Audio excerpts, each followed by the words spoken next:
ઘટના એવી હતી કે પીઆઈ બીડી રબારીની ટીમ તેને પકડવા માટે મથતી હતી ત્યારે એક બાતમીને આધારે 20મી ઓગસ્ટ 2006ના રોજ સવારના 6:30 વાગ્યા આસપાસનો સમય હશે વાંકાનેર બાઉન્ડ્રીની નજીક પોલીસ તેને પકડવા માટે ગોઠવાઈ ગઈ હતી। જોકે બાતમી પ્રમાણેનું નંબર પ્લેટ વગરનું બાઇક લઈને તે આવી રહ્યો હતો, પરંતુ પોલીસને જોઈને તેને સ્પીડ વધારી અને તેમાં એ સ્લીપ ખાઈને પડ્યો।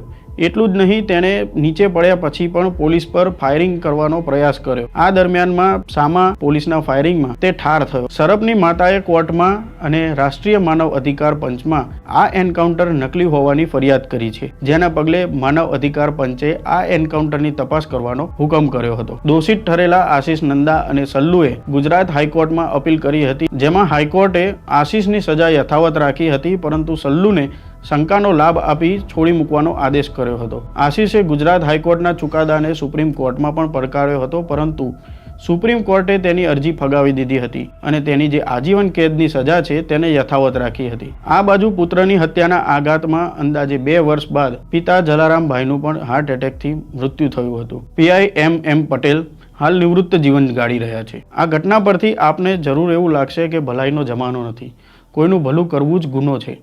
તો આ કહાની પરથી આવી શીખ લેનારા ઘણા હશે, પરંતુ એ શિખામણ લેવા કરતાં એ સમજવું વધુ જરૂરી છે કે જેણે આપણા કપરા સમય પર આપણો હાથ પકડ્યો હોય તેની સાથે આવી દગાખોરી કરવી કેટલી યોગ્ય છે।